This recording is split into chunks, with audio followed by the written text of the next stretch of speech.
Hello friends, welcome back to our YouTube channel quick signatures YouTube channel. So Telangana రాష్ట్ర వ్యాప్తంగా ఆసరా పింఛన్లకు, చేయూత పింఛన్లకు సంబంధించిన మనకైతే ఏదైతే పింఛన్లు అనేది నిన్నటి వరకు ఎన్ని జిల్లాల వారికి పెన్షన్ డబ్బులు అనేవి జమ అయినాయి. సో అలాగే ఈ రోజు నుంచి మిగిలిన జిల్లాల వారికి ఎప్పటివరకు అయితే పెన్షన్ డబ్బులు అనేది ఇంకా తీసుకొని వారికి అకౌంట్లో పడని వారికి సో ఈరోజు మొత్తంగా ఎన్ని జిల్లాల వారికి పెన్షన్ డబ్బులు అనేది జమ చేయబోతున్నారో దానిపై ఈ విషయంలో తెలుసుకున్నాం. సో అలాగే కొత్త పెన్షన్ల పైన అయితే ప్రభుత్వం అయితే నిబంధనలు తేవడం అయితే జరిగింది. సో ఆ కొత్త నిబంధనల మేరకు తెల్ల కార్డు కలిగిన ఉన్న పేద వృద్ధులు, వితంతువులు మరియు ఒంటరి మహిళలు, బీడీ కార్మికులు మరియు చేనేత కార్మికులు, రాళ్ళు కొట్టేవారు, గీత కార్మికులకు సంబంధించిన దివ్యాంగులు మరియు HIV పేషెంట్లు మరియు డయాలసిస్, పెలేరియా బాధితులకు ఆసరా పథకం అయితే వర్తిస్తుంది. సో మరి ఇటువంటి వారికి త్వరలోనైతే కొత్త పెన్షన్లు అయితే జమ చేయబోతున్నామని అయితే చెప్పడం అయితే జరిగింది. సో అలాగే అయితే ప్రభుత్వం నుంచి ఇతర లబ్ధాలు పొందుతున్న వారు సైతం పింఛన్లు తీసుకున్నట్లయితే తెలపడం అయితే జరిగింది. సో దీంతో వారందరి నుంచి పింఛన్లు రికవరీ చేస్తున్నామని అయితే ప్రభుత్వం అయితే సిద్ధమైతే జరిగింది. సో ఇప్పుడు చెప్పిన పథకం మనకైతే పేర్లలో ఉన్న పేద వృద్ధులు, వితంతులు, ఒంటరి మహిళలకు సంబంధించిన, కార్మికులకు సంబంధించిన, దివ్యాంగులకు సంబంధించిన ఎవరైతే డబుల్ పింఛన్లు ఎవరైతే తీసుకుంటున్నారో సో అటువంటి వారి పింఛన్లు అనేది రికవరీ చేస్తున్నామని అయితే మళ్ళీ మనకైతే ఈరోజు న్యూస్లోనైతే రావడం అయితే జరిగింది.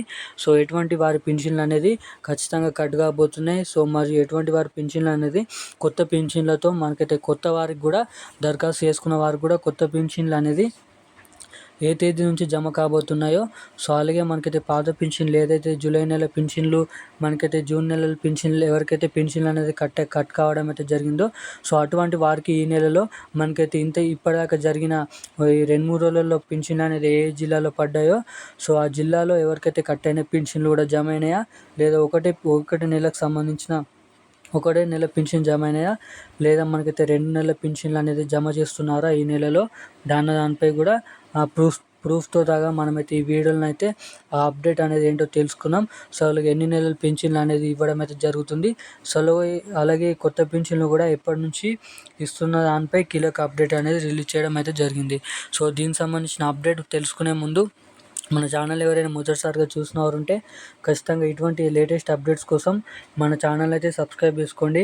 సో అలాగే పక్కన బెల్ ఐకాన్ కూడా ఆన్లో పెట్టుకొని ఇప్పటిదాకా వీడియో ఎవరినైతే లైక్ చేయని వారు ఉంటే ఖచ్చితంగా మన వీడియోని అయితే లైక్ చేసి మన ఛానల్ అయితే సబ్స్క్రైబ్ చేసుకొని వెంటనే పక్కన ఉన్న బెల్ ఐకాన్ కూడా ఆన్లో పెట్టుకోండి. సో ఇటువంటి లేటెస్ట్ అప్డేట్స్ అనేది నోటిఫికేషన్ రూపంలో మీ మొబైల్కే కరెక్ట్గానైతే రావడానికి అయితే అవకాశం ఉంటుంది. సో మనమైతే ఏమాత్రం లేట్ చేయకుండా వీడియోలకైతే వెళ్ళినట్టయితే సో తెలంగాణ రాష్ట్ర వ్యాప్తంగా ఏదైతే మనకు తెలంగాణ సీఎం మనకైతే ముఖ్యమంత్రి రేవంత్ రెడ్డి గారు చెప్పినట్టుగా మేనిఫెస్టోలో కొత్త పెన్షన్లతో సహా మరి కొత్త దరఖాస్తు చేసుకోవడానికి ప్రజాపాలన పెట్టినప్పటికీ సో అలాగే ఎవరైతే మనకైతే కొత్తగా పింఛన్లు ఇస్తామన్న దానిపై వికలాంగులకు 4,000 ప్లేస్లో 6,000 రూపాయలు మరియు వృద్ధులకు 2,000 ప్లేస్లో 4,000 రూపాయలు, బీడీల పెన్షన్ వారికి 2,000 ప్లేస్ 4,000 రూపాయలు పెంచిస్తాను అన్న దానిపై కీలక అప్డేట్స్ అనేది రిలీజ్ చేయడం అయితే జరిగింది. సో దీనికి సంబంధించిన అప్డేట్స్ అనేది మనం మేనిఫెస్టోలో చెప్పినట్టుగా సో దీనిపైన పెన్షన్లు అనేది ఎప్పటి నుంచి జమ చేయబోతున్నారో ఈ కొత్త పెన్షన్లు మనకైతే ఈ పాత పెన్షన్లు మనమైతే ఈ కొత్త పెన్షన్లు ఎప్పటి నుంచి తేదీ నుంచి జమ చేయబోతున్న దానికంటే ముందు సో ఇప్పటివరకు మనకైతే ఎన్ని జిల్లాల వారికి మనకైతే పెన్షన్లు అనేది జమ చేయడం అయితే జరిగింది. సో ఈ నెల పెన్షన్లు సో అలాగే మనకైతే ఈ నెల ఇంకెంతమందికి జమ కాబోతున్నాయి అనే దానిపై సో మనకి ఇప్పటివరకు మనకైతే కొన్ని జిల్లాల వారికి మాత్రమే కొన్ని జిల్లాల వారిగా పెన్షన్ డబ్బులు అనేది తెలంగాణ రాష్ట్ర వ్యాప్తం జూలై నెల పింఛన్లు అనేది ఇవ్వడం అయితే జరిగింది. సో మనకైతే ఈ రోజు నుంచి మొత్తంగా తెలంగాణ రాష్ట్ర వ్యాప్తంగా ఉన్న అన్ని జిల్లాల వారికి ఈ పెన్షన్ డబ్బులు అనేది ఈ రోజు నుంచి జమ చేస్తున్నామని అయితే చెప్పడం అయితే జరిగింది. సో వారి దగ్గర ఉన్న పోస్ట్ ఆఫీసుల ద్వారా మరియు బ్యాంక్ అకౌంట్ల ద్వారా ఆసరా మరియు చేయూత పింఛన్లకు సంబంధించిన బీడీ కార్మికులకు మరియు వృద్ధులకు సంబంధించిన పేద వృద్ధులకు సంబంధించిన ఇతరుల పింఛన్ల, దివ్యాంగులకు సంబంధించిన ఇటువంటి పింఛన్లు అనేది కొన్ని జిల్లాల వారికి జమ చేయడం అయితే జరిగింది. సో ఈ రోజు నుంచి పూర్తి మొత్తంగా అన్ని జిల్లాల వారికి మనకైతే 2-3 రోజులలో అన్ని జిల్లాల వారికి ఈ పెన్షన్ డబ్బులు అనేది జమ చేస్తున్నామని అయితే చెప్పడం అయితే జరిగింది.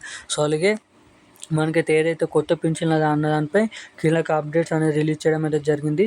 సో కొత్త పింఛన్లు జమ చేయడం దానికంటే ముందు ప్రభుత్వం నుంచి ఎటువంటి సర్వే అనేది ఉంటుందని అయితే మనం ఈ వీడియోలో అయితే ఇప్పుడైతే తెలుసుకుందాం.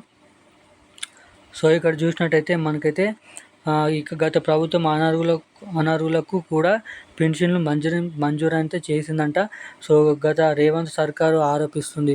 సో పేద కుటుంబాలు ఎవరైతే ఉన్నారో వారు అందాల్సిన ఆసరా పింఛన్లు అనేది దుర్వినియోగపరిచినట్లయితే మనకైతే పోయినసారి అధికారులు అయితే గుర్తించడం అయితే జరిగింది. సో ప్రభుత్వ నిబంధనలకు విరుద్ధంగా ప్రభుత్వ ఉద్యోగులు చేసేవారు కూడా వారి కుటుంబ సభ్యులు కూడా ప్రభుత్వ కుటుంబ పింఛన్ పొందుతున్నారు. సో ఏదైతే ప్రభుత్వం నుంచి ఉద్యోగం చేస్తున్న వారి పింఛన్ మరియు వారి ఇంట్లో వస్తున్న ఆసరా పింఛన్లు అనేది 2 పింఛన్లు అనేది తీసుకున్నట్లు ప్రాథమికంగా గుర్తించడం అయితే జరిగింది. సో తెలంగాణ వ్యాప్తంగా మొత్తం ఇటువంటి వారు మనకైతే ఇక్కడ చూసినట్టయితే 5,650 మంది ప్రభుత్వ ఉద్యోగులు సో మరో తమ రిటైర్మెంట్ పింఛన్తో పాటు ప్రభుత్వం అందించే ఆసరా పింఛన్లు కూడా అందుకోవడం అయితే జరుగుతుందంట. సో ఈ జాబితాల్లో వెల్లడించడం అయితే జరిగింది. సో మనకైతే ఇక్కడ వీరిలో 3,824 మంది చనిపోగా మిగతా 1,826 మంది 2 పింఛన్లు అనేది తీసుకోవడం అయితే జరుగుతుంది. సో ఏదైతే 5,000 మంది మనకైతే 2 పింఛన్లు తీసుకుంటున్నారో సో వారిలో నుంచి 3,000 మంది చనిపోగా సో మిగిలిన వారు ఏదైతే 1,826 మంది 2 పింఛన్లు అనేది తీసుకుంటున్నట్టు ప్రభుత్వం అయితే గుర్తించింది. అయితే మనకైతే సర్వేలోనైతే తేలడం అయితే జరిగింది.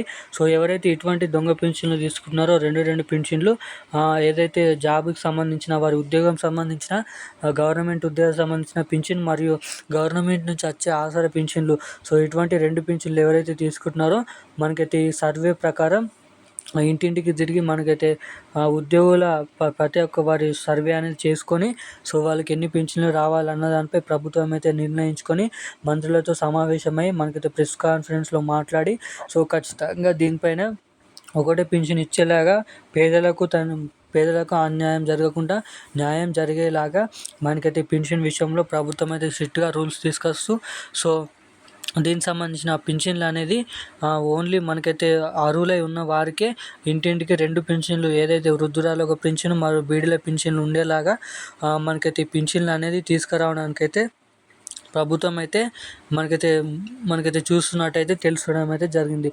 సో అలాగే మంత్రి సీతక్క కూడా మనకైతే అందరూ మాట్లాడుతూ ఎవరైతే మనకైతే గత ప్రభుత్వం హయాంలో ఉన్నప్పుడు అందరికీ మనకైతే ఈ రియల్ ఎస్టేట్ భూములకు కూడా పెన్షన్లు అనేది మనకి ఇవ్వడం అయితే జరిగింది కాబట్టి సో అటువంటి వారి రియల్ ఎస్టేట్స్ వారికి కూడా పెన్షన్లు అనేది ఈ ఉద్యోగులు ఎవరైతే ఐటీ కంపెనీలో జాబ్ చేసిన వారికి కూడా ఈ పెన్షన్లు అనేది కట్ చేయాలని అయితే ఈ మనకైతే కాంగ్రెస్ సర్కార్ అయితే రేవంత్ రెడ్డి సర్కార్ అయితే తీసివేయడానికైతే ఛాన్స్ ఉందని అయితే చెప్పవచ్చు. సో ఈ కొత్త పెన్షన్లు ఇచ్చే ముందు మనకైతే ఇటువంటి సర్వేలు చాలామంది పెన్షన్లు అనేది కట్ చేసి మనకైతే ఎవరైతే అర్హులై ఉన్నారో సో అటువంటి వారికి మనకైతే సెప్టెంబర్ 15 లోపు అయితే ఈ కొత్త పెన్షన్ల పైన తేదీ అనేది అనౌన్స్మెంట్ చేస్తామని అయితే చెప్పడం అయితే జరిగింది మన రాష్ట్ర ప్రభుత్వం. సో ఖచ్చితంగా రానున్న వారం రోజులలో ఈ కొత్త పెన్షన్లకు సంబంధించిన కీలక అప్డేట్స్ మరియు ఆ డేట్ని అనేది రాష్ట్ర ప్రభుత్వం నుంచి అందిస్తామని అయితే చెప్పడం అయితే జరిగింది. సో దీనికి సంబంధించిన ఇప్పుడున్న అప్డేట్స్ అయితే ఇది.